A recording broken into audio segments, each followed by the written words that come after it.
Hi everyone, it's day 4 of the 3-week product build challenge, and today was all about experimentation.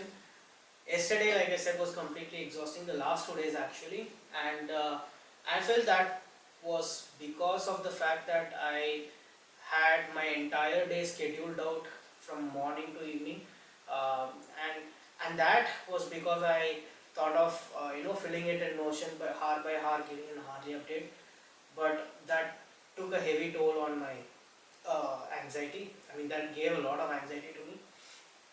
So today I thought of, let it go with the flow. So today my plan, but I just had thought of some key deliverables, but I didn't want to focus too much into it and let it go as it is. So I started off with first understanding analyzing all the user research data that I had and finding out some key insights.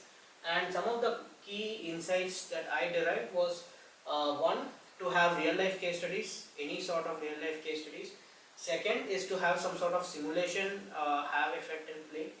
Uh, so this was from someone who had experienced simulation in a different form with respect to project management and other operational activities, but he suggested that it helped him learn better. Many of them suggested that. So simulation is one thing that I wanted to explore, and again, one thing which explored with many people was having a structured way of learning product management, since it was completely overwhelming for many of them to learn product management, since there was so much resources available online, and people, many of them had no clue how to go about it. But I'll come to the problem next. So after structured learning, another key aspect of the insight was having industry specific aspects of product management. Like for an example, the context of setting metrics will be completely different from B2B versus B2C, and similarly, for an example, taking a user research interview might be completely different from B2B and B2C. So that and gamifying frameworks would many of them felt that would be helpful for them. And another is product evolution. But again, this product evolution and this industry specific things all correlates to one thing, which is the having the real life case studies set in some way. So that is something that would be of my key focus. If not in my MVP or the beta version, it should definitely be there in some means, through some means, in my final version of the product. And getting the user insights, deriving user insights through conducting user interviews was another key challenge for any product manager, right? So that is one part where many of the companies fail, because you don't achieve product market fit, and that is because you are not solving the you have not identified the right need, or you are not solving the problem, right? So identifying the user insights is one key aspect of product management, which many of them resonated with. So the top 3 things, if I have to say, one was the real life case study, and second was the simulation part of it, and the third was having the user insights in some way. So yeah, this is the overall part of it. Now deep diving into one. First off, I started with the structured learning part, solving the structured learning issue of it.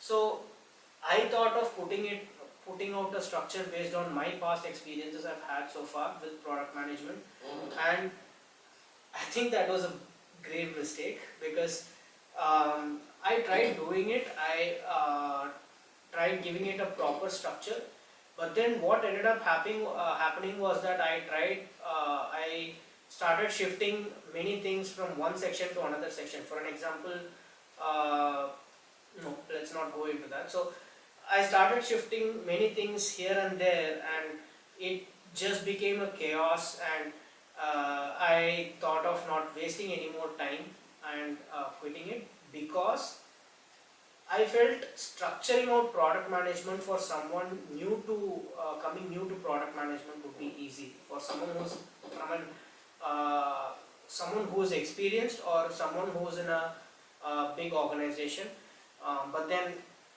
it also differs from different industry to industry, but there would be a good way of approach to have that structured learning put in place. So, but that would be easy to come up with for someone who has a good amount of experience. And since I am taking care of the entire development process, the thought and all that goes behind it, I didn't want to do something that I was not confident at, because when I started doing it, I understood the fact that when you actually go live into the product management, as become a product manager, you will have to do many things at many places. So idea generation, like for an example, will not just stop at the discovery phase. It might still happen at define phase, but you can't put the same thing in multiple places. Then that will just kill the having the structured framework at the end of the day, right? So I felt I started going into it, and I just abandoned it because just not right for me at this point in time. So I dropped it. But then I started off with my own new concept of product Moonshot framework. So many of you guys would have heard about the concept of thinking fast and slow. Drawing parallels to it, maybe I am wrong of it, wrong to do it that way, maybe it's not a parallel at all. But for me, I came up with the concept of thinking small and big, right? So, me having done all these podcasts on Moonshot, employing the concepts of Moonshot thinking, I felt I needed to, while while doing my brainstorming session, I was actually trying to do a brainstorming session, and then I started listing out some of those constraints I will have while doing it, and I just plotting a lot of things, and these are the 5 pillars which I felt was the key aspects of design. Coming up with concepts of what might go and what might not, and I felt having the Moonshot thinking was in my favor with that case. So what I actually did was I had 5 different pillars. One is problem, the solution, the technology, the time, and the money. So these are the 5 key pillars of the product Moonshot framework. Each aspect will have one concept of thinking big and the other concept of thinking small. So let's just take problem for an example. What would be the hardest part of solving that problem, and what would be the easiest part of solving that problem? And when it comes to solution, what would be the most radical solution that will create a 10x impact, and what will be a solution that will at least have, or what will be the most dumbest, easiest solution that will have at least a 10% impact. 10% might sound a lot, but with respect to having a 10x concept there, I thought 10% would be a good way to proceed. So that is with respect to the problem and solution. So problem and solution will have this what kind of questions. And now coming on to the second part of it, the time, the technology, and money. With respect to product management, I felt these were the key 3 parameters. And when we think about technology, how would I solve that problem if there was no technology? How would I solve that problem with the latest technology that is there in place? And if we think of money, how would I solve that problem if I didn't have any sort of constraint? Let's just say if I had $100 million or $1 billion to solve, how would I solve it? And if I had no budget, if I had $0, how would I solve it? And with respect to the next is with respect to time. So if I have 10 years in place, how would I solve it? If I just had 10 days, then how would I solve it? So these aspects of thinking small and big, I felt would enable someone to kick in their creative part of their brain, creative thinking side of it. And I felt that in process would also enable you to come up with some cool thoughts. with respect to the problem that I was approaching, which was helping aspiring product managers learn product management in a more engaging and gamified way. Uh, when I thought of the problem, the hardest part of solving that problem was the impact, right? So um, we don't know at the end of the day whether he or she is gaining the actual skill out of playing that game, right? It's not a guarantee. Yeah, you might try doing it, but it's not a guaranteed one. So whether if we will have the impact or not at the end of all this is the hardest part of solving the problem. And I felt the easiest part of solving the problem is that you already have a lot of uh, resources available, right? So you can easily leverage any of these resources to attack any specific point and solve that particular part of the problem. And when it came to the solution, the most radical solution that I could think of was using AR/VR. So just think about a case wherein you are actually speaking to someone virtually, speaking to a AI as a user, trying to interview him and getting derived insights, or maybe running an actual product right from concept to launch, simulating the entire experience in an AR/VR world, I thought would be a great concept. And if the most easy or dumbest solution was to have the role play. So this role play concept, I think, repeated a lot because I felt that was the way to go forward. It satisfied all of those criteria. So, for an example, having a role play would simply mean just if we take the context of user research, having someone you giving a problem statement to you, and if I just say you are okay, you are this kind of a person, and you are supposed to answer from the eyes of that person, it will be an easy concept of user empathy in different cases, right? So putting in someone's shoes, I feel would be an easy way of learning through this role play.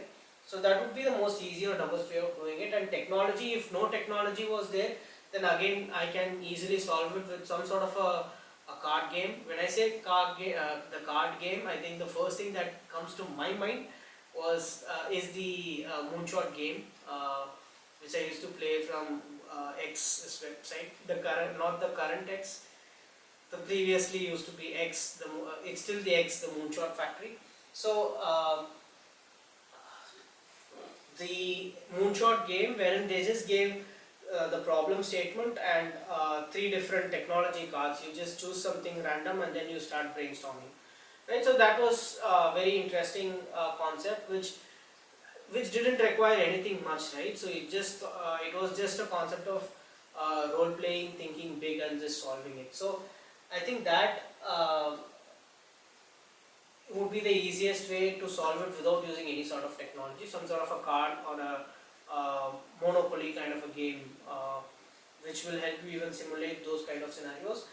And with respect to solving it with the newest technology, I think without any doubt the go-to thing would be the AI, generative AI specifically. And with respect to money, if I had no constraint, then again AR/VR would be the go-to thing. But again, right now, even getting the developers for that is going to cost huge. So if I had no budget, again, if I had zero budget, it came back to role playing, because I think again that's what I am planning to do with MVP, because one key aspect of what I wanted to do with this entire challenge was not spending a dime of money on anything except whatever subscriptions or whatever I already had. I didn't want to spend any money on anything, but just identify a problem statement and build a solution to solve that. So without any budget, roleplay was the easy thing to go for, but I think that might evolve if I again do it after some point in time. With time, again, if I had 10 years of time, I think I would do exactly what Masters Union is trying to do. So coming up with a new age university which will help people learn product management concept, fundamentally changing the way in which people learn concept is um, what is I feel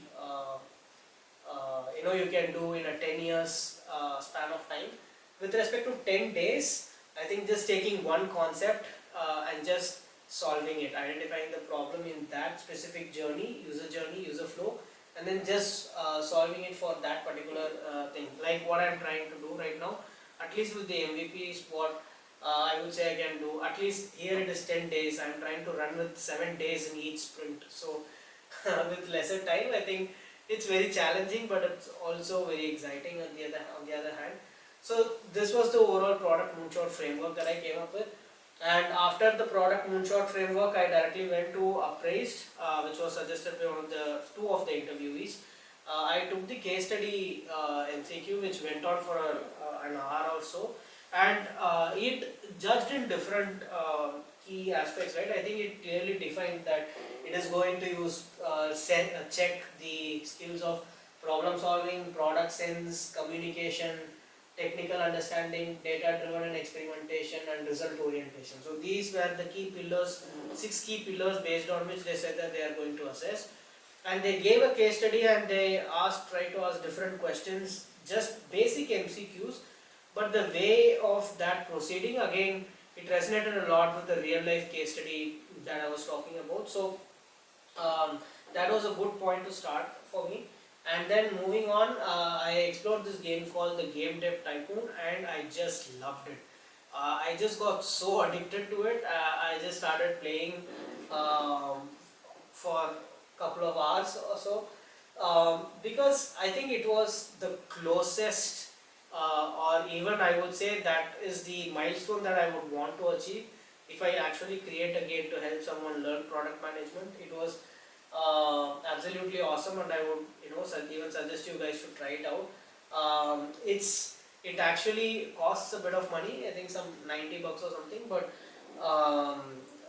I took it out with Google Play Pass. So like I said, I'm not going to spend a dime. So it was very interesting, right? So I think it was worth that money, the 90 rupees or whatever they are charging. But even though it was more about game development, how someone will create a game, the process of entire process of that, I actually drew parallels to I was able to draw a lot of parallels to product management, because I was only thinking of product management of every aspect of thing that I was trying to do there.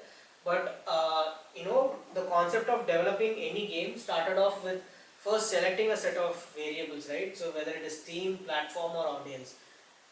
And with respect to product management, audience corresponded to user personas, platform correspond to what kind of technology you are going to use. For an example, whether it is going to be a relational database or a non-relational database, whether it is going to be a software, you're going to create a dashboard or a mobile app, what you're going to do. So that platform is where that corresponded to.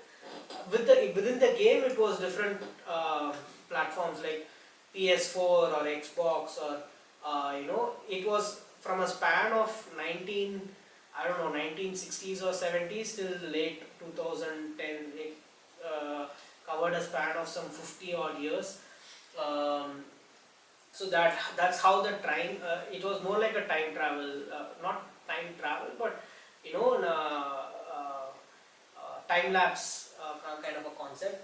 So first you select these variables, and theme was more like which vertical or which industry you are developing that app for.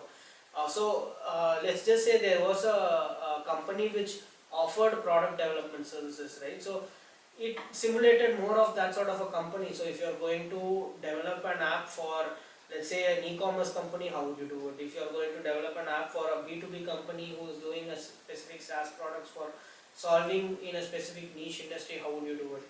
So developing this theme, aligning the platform and audience and all of them towards it was the first step of starting the game. and then it had 3 cycles, right? And I was able to only think of sprints. There were, let's just say there were 3 sprints, and each sprint had in each sprint you had to select different features. Which are the features? Uh, no, it was not features actually. You are just supposed to align different things, select what you're going to focus on and all that. But I had the thought of selecting features and assigning it to people. This was also more about assigning different tasks to different people. So I was able to resonate a lot with sprints. And once all this was done, the final process at the stage 3 was more about solving the bugs, which was very realistic, and doing marketing. So you had the option of having a market budget of $50 or $50,000, and it was all about you and how you are going to do that sort of a marketing, what you are going to select, when you are going to do the marketing and all that stuff. So it simulated a lot of this SEO kind of concept. It just reminds me of one of the things that we did in this product marketing course at my master's in Alabama. So that was very fun. And then you release it. After you release, you immediately wait for feedback, which is, in this case, it was typically from the top critics, like from 5 or 6 critics will rate your app from a scale of 1 to 5, and then that will decide your sales. So the start of that critic, based on the critic, sometimes you also had the option to, if at all you release something with bug, you also had the option to solve those bugs, and you could see the impact everything had in real time, how the sales cycle evolved, or it actually corresponded to product life cycle. So in introduction, how was it? In the growth phase, how was it? And then it reached the maturity phase, and then the decline phase. And while this entire product is going through all these phases, you also, when you're doing Agile, you're supposed to start off with the next work. You're not supposed to wait to the end of the cycle. And so I learned a lot from this game, right from concept till the end of life. And once the end of life happens, then you can come up with the second version or V2 of that game. To again, it was more like the concept of Prof. Bhupesh teaching us the concept of innovation at the end of decline, kind of a thing. So it was very exciting to see. So that is the gold standard of what I want to develop for someone to learn product management through some sort of a game. But yeah, I think I did a lot of marketing for that game now. But so after that, after playing this Gamedev Tycoon game, I landed on to the Duolingo game, which was again, I wanted to position my product, which was more like Duolingo for learning product management. So I thought that was alright. I think we had some sort of a technical glitch there.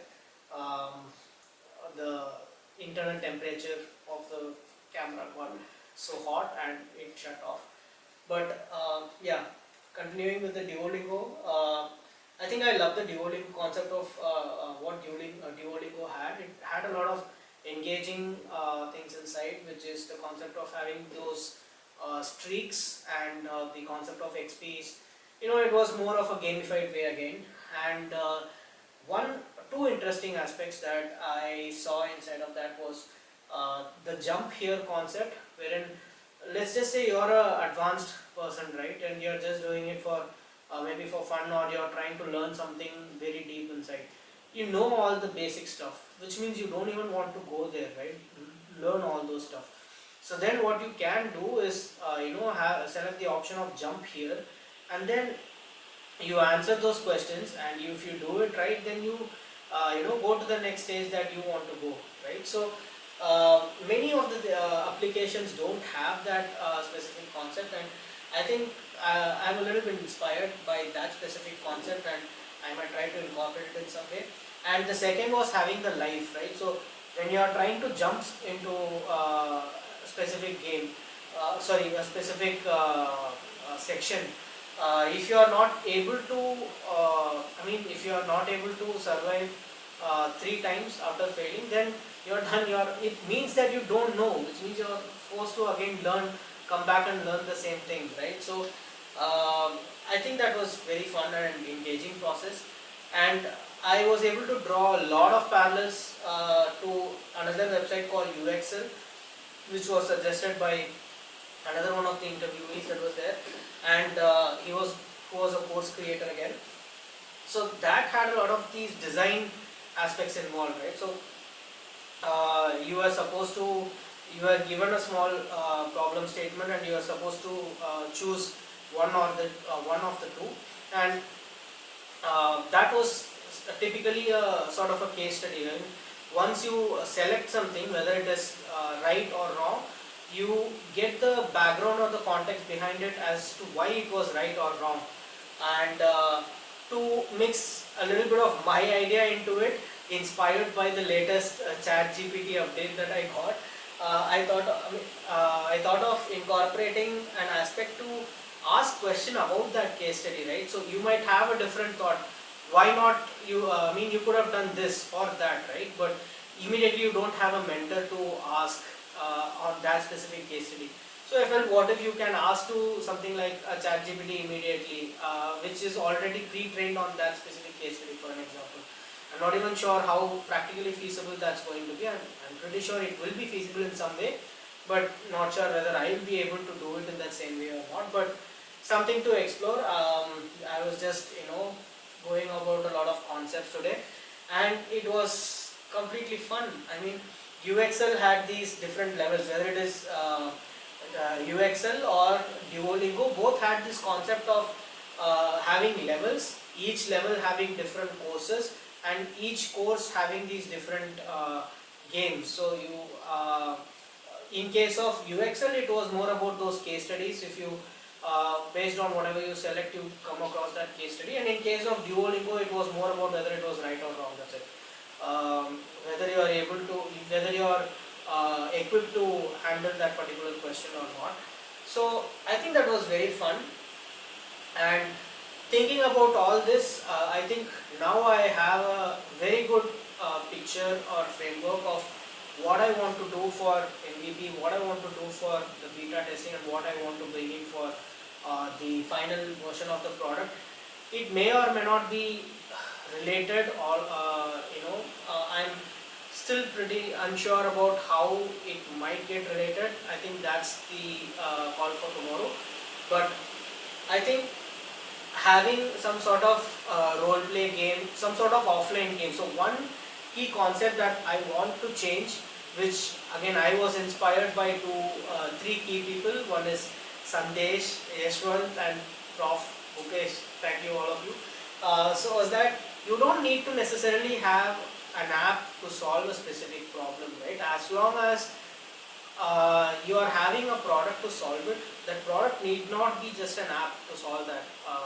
So my concept of it is to go with some sort of role play game. Maybe it can be a board game which can be easily replicable, anything of that sort, which involves zero cost, which can be done at a very short time span, and which I can quickly iterate into different aspects and test different hypotheses. So my plan is to have multiple MVPs in offline, which will involve some sort of an offline game, and then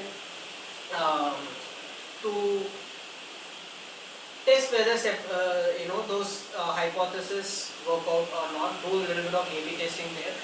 So that's the overall concept. And thanks to another person called Naveen, who was in the lucky enough, he was one among the user interviews. He was one of the user interviewees that I had, who was also the head of product management at Masters Union, and he gave me a lot of confidence that I have his full support, and so I am now thinking of leveraging Masters Union network for testing out this MVP.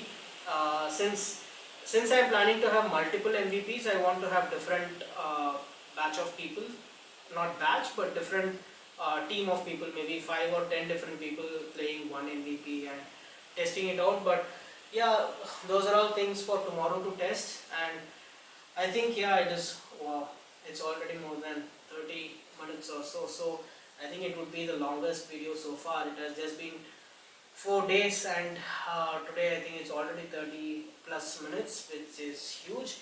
Alright, I think that's it for today. It was just fun, and a lot of experimentations went on today.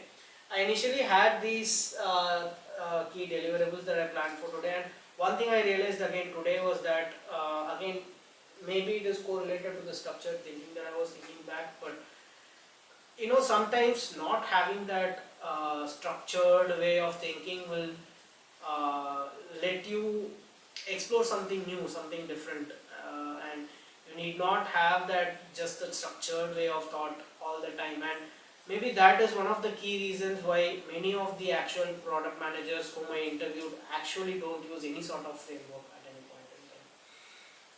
Maybe not. But yeah, today was a great day, and still it's late today. Today I actually wanted to wind up fast, but I experimented with a lot of things and everything took a lot of time. While I had promised 12 hours a day, I'm spending much more than that each day. But it's okay, I think I'm learning all the way inside it, so I'm happy all about it. Thank you all for watching this video, and please do like, comment, share and subscribe if you like this video, and I'll catch you guys tomorrow soon. Bye bye.